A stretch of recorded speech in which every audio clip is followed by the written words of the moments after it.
ETV YouTube channels లో మీ వ్యాపార ప్రకటనల కోసం ఈ నంబర్కి కాల్ చేయండి. మౌన పోరాటం. కానీ ఇప్పుడు మీ అమ్మగారు చేసిన ప్లాన్ వల్ల వాడిని నేను లైవ్ గా ల్యాప్టాప్ లో చూస్తున్నాను. ఎస్ సార్, అమ్మ ఈ ప్లాన్ అంతా నాకు ముందే చెప్పింది సార్, అందుకే నేను అలర్ట్ గా ఉన్నాను. వాడిప్పుడు మీ అమ్మగారిని బంధించాడు. మీ మరదలు కూడా వాడి దగ్గరే ఉంది. అవును సార్, అమ్మని వాడు తీసుకెళ్తాడని తెలుసు, కానీ ఎక్కడికి తీసుకెళ్లాడో తెలీదు.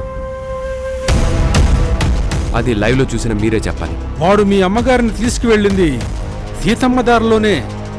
ఆ రాజశేఖర్ వాళ్ళ కంపెనీది ఓ పెద్ద గోడౌన్ ఉంది కదా, ఆ గోడౌన్లోకి తీసుకెళ్లి బంధించాడు. వాళ్ళను వెంటనే వెళ్లి కనిపెట్టి ఆ రాజశేఖర్ని అరెస్ట్ చేసి డైరెక్ట్ గా జడ్జి గారి దగ్గరికి తీసుకురా. నేను కూడా జడ్జి గారి దగ్గరికే వస్తాను. ఆయనకి ఈ ప్రూఫ్స్ అన్ని చూపించి వారికి కఠినమైన శిక్ష వేయిద్దాం. ఓకే సార్, నేను వెంటనే వెళ్తున్నాను sir. Come on move.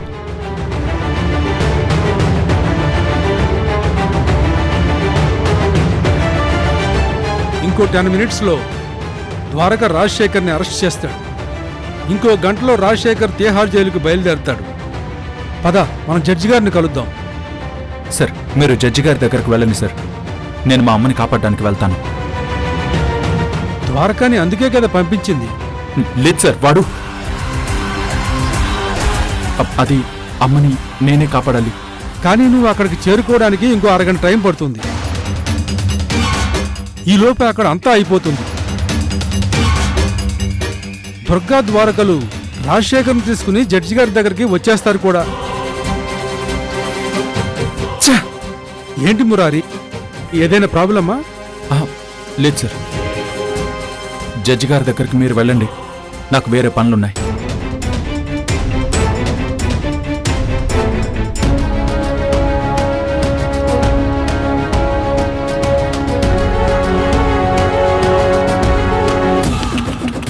Durga Durga Durga, నేనింక వెయిట్ చేయలేను. నువ్వు చిత్రహింసలు అనుభవించడం నా కళ్ళు చూడాలి. ఆ బాధ భరించలేక నువ్వు గొంతెత్తి అరవటం ఈ చెవులు వినాలి. నిన్ను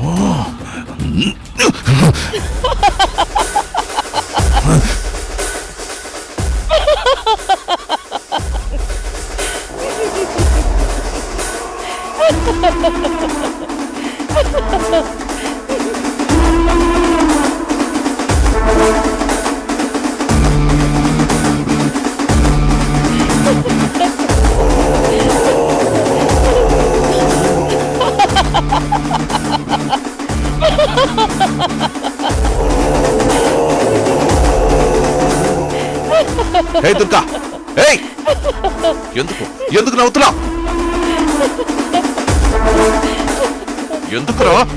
ఎందుకు నవ్వుతున్నావు?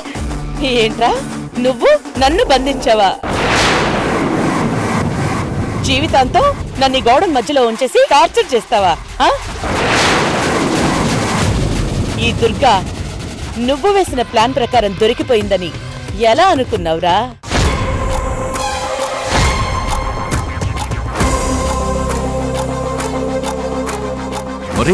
నువ్వు ప్లాన్ వేసేలా నిన్ను రెచ్చగొట్టి నేను గుడికొస్తున్నానని సువర్ణకి తెలిసేలా చేసి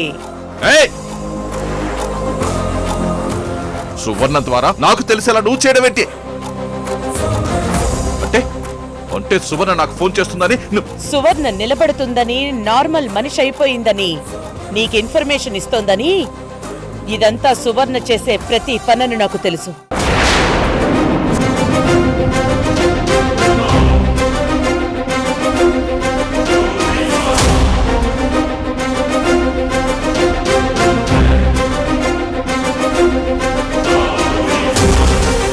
ప్రతి వారం నేను ఒక్కదాన్నే వచ్చి, ఈ వారం మాత్రం వీళ్ళనెందుకు వెంట పెట్టుకొచ్చానా అనే ఆలోచన నీకు రాలేదా? ఎందుకు వస్తుంది? నీ ఆడోళ్ళకి అలవాటి కదా తోడుగా సోది మాట్లాడుకోవడానికి ఇంకో 2-3 కొప్పుల్ని తోడుగా తెచ్చుకోవడం. గుడికొచ్చిన ఆడవాళ్లు గుడి బయటే పూజ సామాన్లు కొనుక్కుని లోపలికెళ్తారు. కానీ మేము లోపలికి వెళ్ళిన తర్వాత మయూరిని ఒక్కదాన్నే పూజ సామాన్ల కోసం బయటికి పంపాను. మీరు తనని కిడ్నాప్ చేసేలా చేశాను. దాన్ని అడ్డం పెట్టుకునే నన్నిక్కడికి రప్పించేలా చేశాను. ఏయ్, నువ్వు అబద్ధాలు ఆడుతున్నావు. నా మైండ్ డైవర్ట్ చేసి ఇక్కడి నుంచి తప్పించుకోవాలని చూస్తున్నావు. ఇదంతా నువ్వేం చేయలేదు, నేనే చేశాను. ఎలా? నువ్వు ప్లాన్ ఎలా వేశావు? నా పనులు బట్టే కదా. అవును, అంతే కదా. మరి నా పనులు చేసేది నువ్విలా ప్లాన్ చేయాలని చేస్తానా, చేయకూడదని చేస్తానా? ఏయ్, కానీ నువ్వు ఫైనల్ గా వచ్చి బందీ అయింది ఇక్కడే కదా, నా దగ్గరే కదా. ఓరి పిచ్చోడా, తోలు బొమ్మలాట్లో ఆ బొమ్మలకి ప్రాణం ఉంటే ఏమనుకుంటాయి? ఇదంతా మేమే చేస్తున్నాం అని అనుకుంటాయి. కానీ తమని ఆడించేవాళ్ళు ఒకరున్నారని వాళ్ళకి తెలియదు కదా. సేమ్ నువ్వు కూడా అంతే. ఏయ్ దుర్గా, చూడు, నువ్వు ఎన్ని చేసినా ఇదిగో ఇక్కడికి వచ్చి ఇరుక్కుపోయావు. వచ్చాక ఇక్కడి నుంచి నువ్వు బయటికి వెళ్ళలేవో. వెళ్ళడం మాత్రమే కాదురా, నేను చెప్పినట్టు నిన్ను అరెస్ట్ చేయించి పర్మనెంట్ గా లోపలికి పంపిస్తాను. ఆ! అది జరగాలంటే ఆ దేవుడే దిగి రావాలి. దేవుడెందుకురా పిచ్చి వెధవా? నీ ప్రాణాలు తీయడానికైతే దేవుడొస్తాడు, కానీ అరెస్ట్ చేయడానికి పోలీసులు వస్తారు. నా కొడుకు వస్తున్నాడు.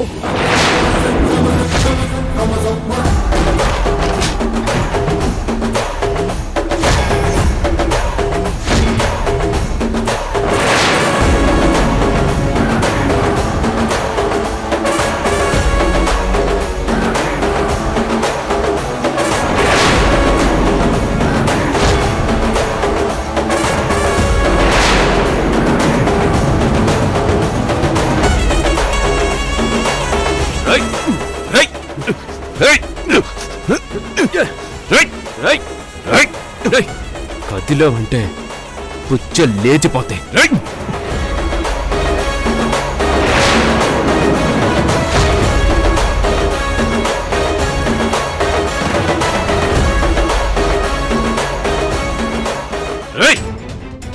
వీడికి మన డెన్ గురించి ఎలా తెలిసింది? వచ్చేటప్పుడు ఈ దుర్గేమన్న వీడికి ఫోన్ చేసిందా? లేదన్నా, ఎవరికి ఫోన్ చేయలేదు. ఫోన్ నా దగ్గరే ఉంది. మరి వీళ్ళకెలా తెలిసిందిరా? రాజశేఖర్, నీ బ్రెయిన్ 40లో పరిగెడితే నా బ్రెయిన్ 140లో పరిగెడుతుంది.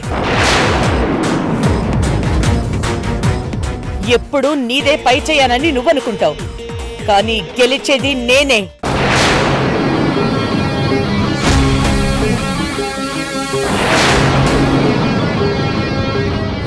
ఎందుకంటే నీది అధర్మం, నాది ధర్మం. ధర్మం ఓడిపోయింది అన్న మాట ఏ పురాణాల్లోనూ లేదు.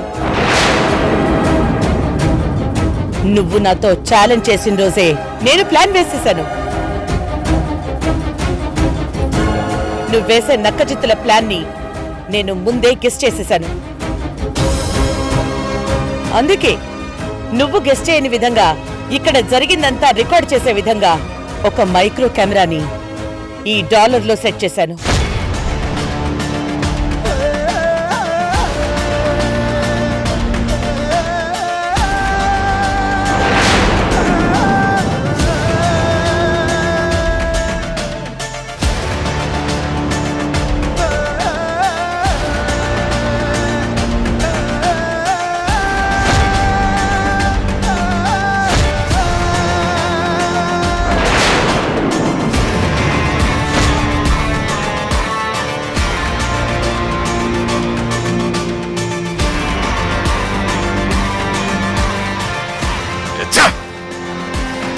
దుర్గా, నువ్వు నన్ను ఎంత మోసం చేస్తావా? నిన్ను అంత తేలిక వదలు. ఏంట్రా నువ్వు వదలంది? అమ్మా, వీడిని ఇక్కడే వదిలేసి పారిపోతుంటే ఎన్కౌంటర్ చేసి లేపేయాలనుకుందమ్మా. వద్దు ద్వారకా, వద్దు, ఆవేశపడకు. నువ్వు ఎన్కౌంటర్ చేస్తే అన్యాయానికి శిక్ష పడినా మనం చేసింది అధర్మం కిందకే వస్తుంది. వద్దు, మనం ధర్మం తప్పద్దు. ధర్మాన్ని గౌరవించే మనిషిని మృత్యువు కూడా రక్షిస్తుంది అనేసి కౌటిల్యుడు చెప్పాడు. రాజశేఖర్, నువ్వు చేసిన ప్రతి నేరాన్ని నీ నోటితోనే చెప్పించాను.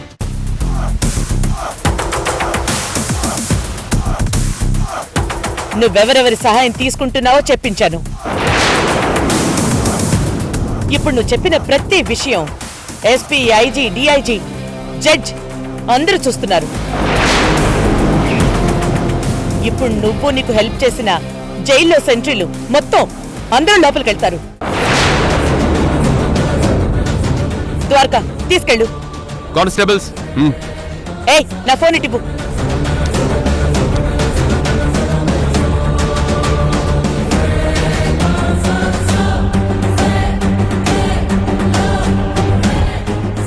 ఓ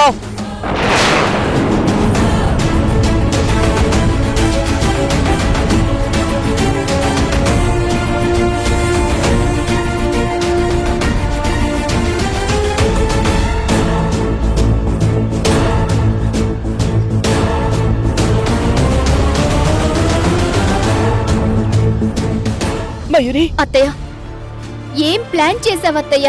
నిజంగా నీ బ్రెయిన్ మాస్టర్ బ్రెయిన్. నేనెంత భయపడిపోయాను తెలుసా? లంతా నిన్ను కొట్టేస్తారేమో, అనవసరంగా నువ్వు దొరికిపోయావేమో, మనమేలా బయటపడతామో అని చాలా భయపడిపోయాను. చాలా కంగారు పడిపోయాను. కష్టం వచ్చినప్పుడు కంగారు పడకూడదు మయూరి. ఓర్పుతో ఉండాలి. ఓర్పు ఎంత చేదుగా ఉంటుందో దానివల్ల లభించే ఫలం అంతకన్నా తీయగా ఉంటుంది. సరే పద వెళ్దాం, పద.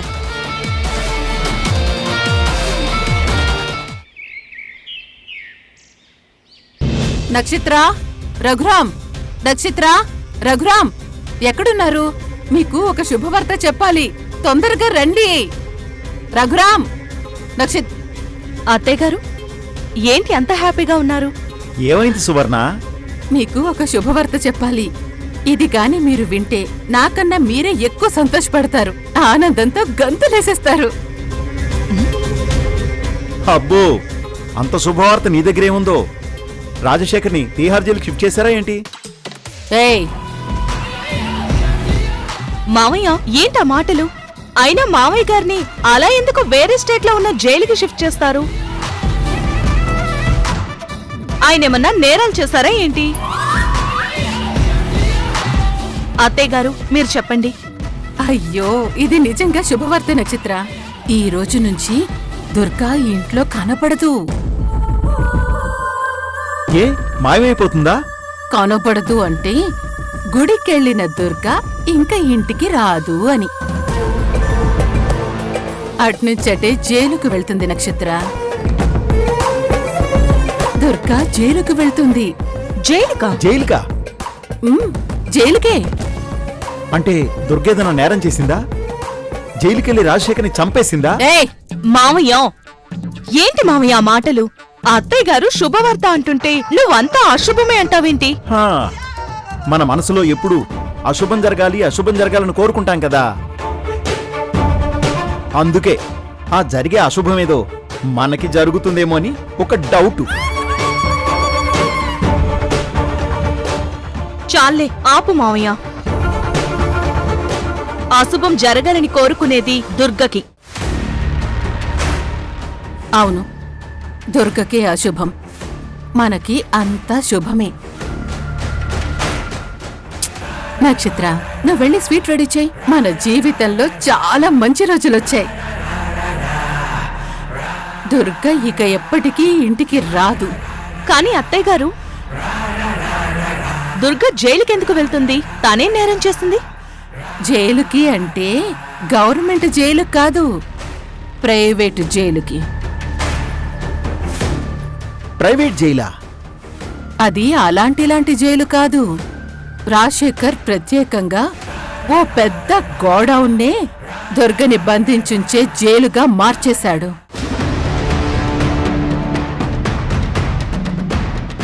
ఈ పాటికి దుర్గని కిడ్నాప్ చేసి ఆ జైల్లో బంధించేసుంటాడు. అంటే రాజశేఖర్ మావయ్య జైలు నుంచి బయటకొస్తున్నారా?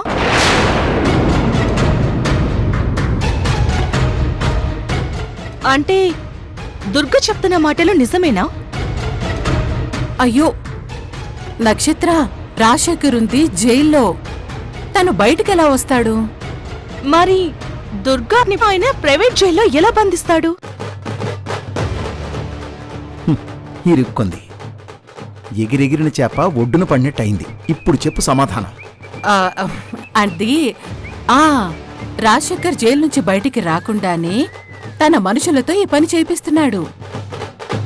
అంటే ఇంతకు ముందు కార్తిక్ ని పొడవడం, చారీ గారిని పొడవడం, అవంతిని కిడ్నాప్ చేయించడం ఇవన్నీ మామయ్య గారి చేయించారా? అయ్యో నక్షత్ర, ఏంటి నక్షత్ర, భలే దానివే నువ్వు. ఏడవలేక నవ్వుతున్నావని తెలిసిపోయింది సువర్ణ.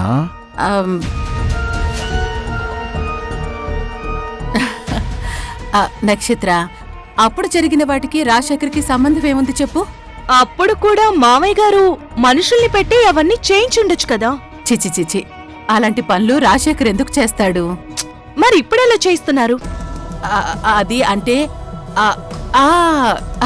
గుర్తొచ్చింది. ఇప్పుడు దుర్గ ప్రతిసారి ఏం చెప్తుంది? రాజశేఖర్ బయటకొచ్చాడు, తనే ఇవన్నీ చేశాడు, తన మనుషుల్ని పెట్టి చేయించాడు అని అంటుంది కదా. ఆ దుర్గ మాటల వల్ల రాజశేఖర్కి ఓ ఐడియా వచ్చిందన్నమాట. ఆ ఐడియానే రాజశేఖర్ ఇంప్లిమెంట్ చేశాడు. ఏంటా ఐడియా? అంటే రాజశేఖర్ని కలవడానికి మన కంపెనీ మనుషులు ఎప్పుడూ జైలుకు వెళ్లి ములాఖాతులో కలిసి మాట్లాడొస్తుంటారు కదా. ఆ మనుషులకే రాజశేఖర్ ఓ ఐడియా చెప్పాడంట. వాళ్ళ ఐడియాని ఫాలో చేసి దుర్గని కిడ్నాప్ చేసి మన గోడౌన్లో బంధించేస్తున్నారన్నమాట. అవునా? నేనింకా మామయ్య గారు బయటకొచ్చి ఇదంతా చేస్తున్నారేమో అనుకున్నాను. చిచి చిచి, అలా ఎలా చేస్తాడు? అస్సలు చేయడు, చెయ్యనే చేయడు. అంటే దుర్గ ఖచ్చితంగా ఇంటికి రాదా? చచ్చినా రాదు. మన వాళ్ళు చాలా ప్లాండ్గా దుర్గని బంధించేస్తున్నారు. ఈ పాటికి బంధించేసి ఉంటారు కూడా. అందుకే చెప్తున్నాను, నువ్వు వెళ్ళి త్వరగా స్వీట్ చేసి తీసుకురా, మనందరి నోరు తీపి చేసుకుందాం. ఇక నుంచి దుర్గలేని ఇంటిలో మొత్తం పెత్తనమంతా మందే. నువ్వు నీ భర్తతో చాలా సంతోషంగా ఉండొచ్చు. మనం అనుకున్న టార్గెట్ ఇప్పుడు పూర్తయింది. దుర్గ ఇక రాదు. నువ్వు వెళ్ళి స్వీట్ తీసుకురా, వెళ్ళు.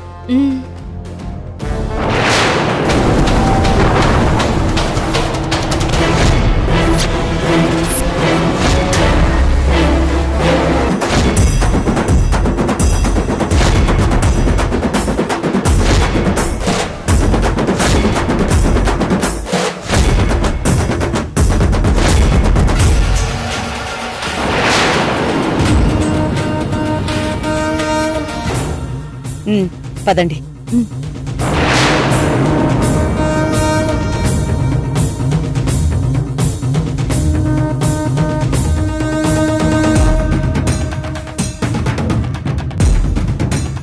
సువర్ణ, సువర్ణ, ఏంటి సువర్ణ, ఏదో నేరస్తులు నిజాన్ని చూసినట్టు అంతలా భయపడుతున్నావేంటి? నువ్వు నువ్వు అవును, నేనే దుర్గనే. అది కాదు, నువ్విక్కడికి ఎప్పుడొచ్చానంటున్నావా? ఇప్పుడే వచ్చావు.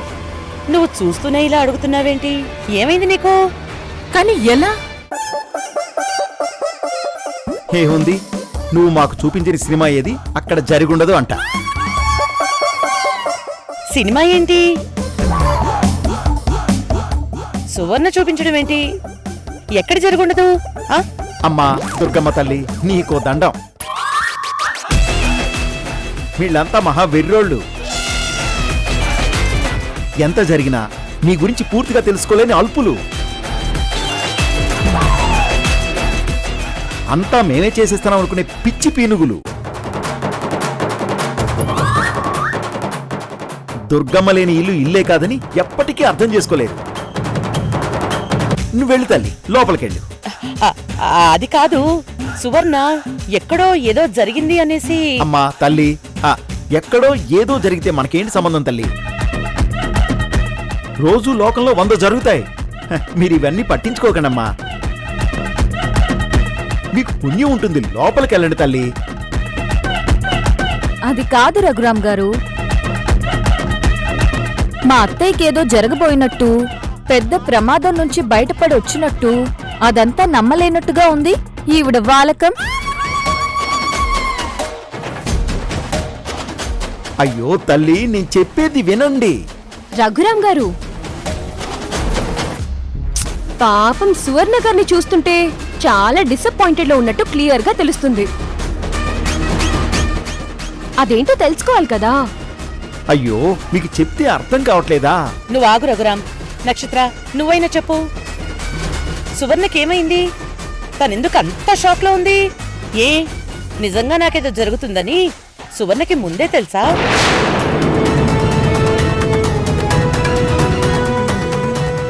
అసలు ఏం తెలిసింది? ఎలా తెలిసింది? ఏం జరిగింది? నాకేం తెలీదు.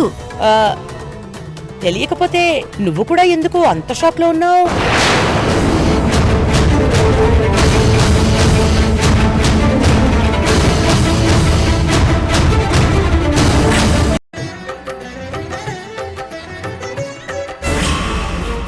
ఎదురుగా మనిషి వస్తే కనపడటం లేదా? కళ్ళు ఎక్కడ పెట్టుకొని నడుస్తున్నావు? నిజంగానే ఆవిడికి కళ్ళు కనిపించవు. కర్ర వదిలేసి వెళ్తున్నావేంటమ్మా? తీసుకో. క్షమించండి, నాకు నిజంగానే కళ్ళు కనిపించవు.